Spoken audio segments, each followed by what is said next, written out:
Thank you. Thank you, Madam Deputy Speaker.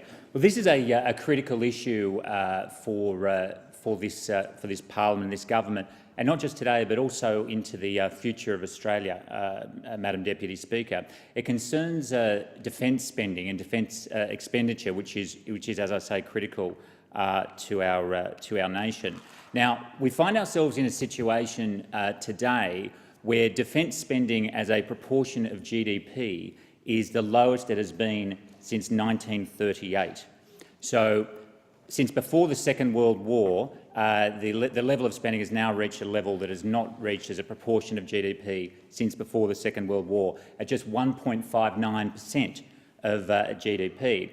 And that is a consequence, Madam Deputy Speaker, of a number of politically expedient cuts to defence spending which were made by the previous Labor government, particularly towards the end of its term in office. Now, the coalition is determined to ensure that no further cuts are made to defence spending, and indeed to work towards increasing defence expenditure to 2% of GDP within a decade. And that's a very important goal, Madam Deputy Speaker, because we need to ensure a significant level of defence expenditure to enable our military to prepare for the challenges that lie ahead. We're now spending 6 times more on social security and welfare payments than we are on defence. 6 times more on social security and welfare. And again, that's a reflection of the lack of emphasis on defence spending under the previous government. Now, back in 2009, the Labor government put in place a defence white paper which called for 3% real growth in defence spending through to 2017-18 and 2.2% thereafter. But of course, Madam Deputy Speaker, that didn't happen. In fact, what happened is that the Labor Party made substantial cuts to defence expenditure to the detriment of our military, particularly in the final years of office. Now, in 2007, according to the Defence Intelligence Organisation, 5.7% of nominal government spending was in defence. But by 2012, that had fallen to just 4.9%. So 5.7% in 2007, when Labor came into office, 4.9% by 2012. And that's a very significant change in the budgetary priorities of the nation. Now, Labor cut defence spending by almost 5% in 2010-11, and then a massive 10.5% in 2012. The 2012 cut was the largest reduction of the defence budget as a percentage since the end of the Korean War. So just an extraordinary and unexpected cut to defence expenditure. So we're now sitting down at 1.59% of GDP on defence. And when you compare that to a number of other nations around the world, it is a very low figure and unsustainably low. You know, Singapore spends 3.6% of GDP on defence. Vietnam is 2.4%. South Korea is 2.5%. Russia is 3%. The UK 2.5%, and the USA 4.5% of GDP spent on military expenditure. Now, it's critical that we get our defence spending back to that level of 2% of GDP so as to enable us to plan for the challenges that lie ahead.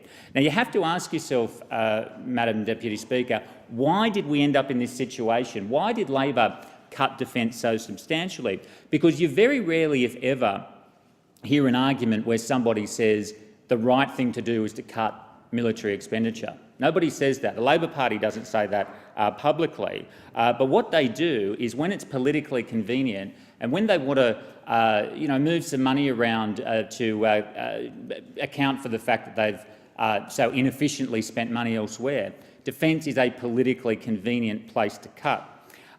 Of course, a huge blowouts under the previous government, $6.6 billion in border protection, $2 million advertising a border security plan targeted at people smugglers within Australia, which is a shameful waste of money. Of course, we had the bungled BER scheme, the NBN, which was just lurched from one disaster to another under Labor, and just a whole range of failures in budget planning, which left Labor in a position of looking for places to cut. They spent nearly $70 million advertising the carbon tax. They spent $100 million on an assistance package to the live export industry, and they only had to spend that money because of the knee-jerk decision to basically end the trade overnight. Nearly $70 million on set-top boxes, Madam Speaker, that cost $350 each, when you can walk into Harvey Norman and buy one for about $150. And not to forget, of course, the Pink Bats home insulation scheme, which cost just under $3 billion. So huge mismanagement of the finances of the nation under Labor, and as a consequence, they looked for places to cut, and defence was somewhere that they found. They consistently overestimated revenue. They took rosy financial forecasts and effectively tried to bank the money before the revenue came in, and it's always a problem when you spend money before you've got it, and that's what they did. Consistently. And as my colleague, the member for Fadden, has said, Labor used defence as its personal ATM to help it address its ongoing budget blowouts. And that was a shameful piece of budget management. It's also interesting in the Rudd Rebellion by Bruce Hawker, which is a tremendously interesting work, Madam Deputy Speaker. He makes some comments about the Labor's Expenditure Review Committee and expresses a relief that Labor decided to focus its savings plans on less politically sensitive areas such as defence. And I think in that statement we see a lot about the thinking or lack thereof that the previous Labor government put into defence planning. They had their own white paper in 2009, which had a certain level of spending that was required. They said, yeah, we'll do that, and then they just didn't. And not only did they not meet those relatively modest increases that were called for in the 2009 white paper, they actually did the opposite and very substantially cut defence expenditure. So we're now in this situation where our defence spending as a percentage of GDP is the lowest it has been since before the Second World War. And that is an extraordinary situation, Madam Deputy Speaker, and not one that this current government supports. And it means that the Lowy Institute, has said, under short-term political pressures, and that's exactly what it was, short-term political thinking, the Rudd and Gillard governments began deferring much of their own plans, emphasis, their own plans, to modernise the nation's military, delaying or cutting more than $20 billion in defence investment. And the Lowy Institute goes on to say that the impact of that 10.5% budget cut in 2012, it's only now being fully understood. Maintenance, logistics and training are underfunded. Some capabilities, such as tanks, have been effectively mothballed. Now, very significant impact, Madam Deputy Speaker, and again, something that this government will certainly address. Now, we can't be sure, Madam Deputy Speaker, of what security challenges we'll face in the future. The area is inherently uncertain, and history tells us that we can't always predict security challenges before they arise. But one thing that we can be sure of is that it is better to be prepared for eventualities than to not be prepared. And this government is strongly committed to preparing our military to face the challenges that may arise in the future.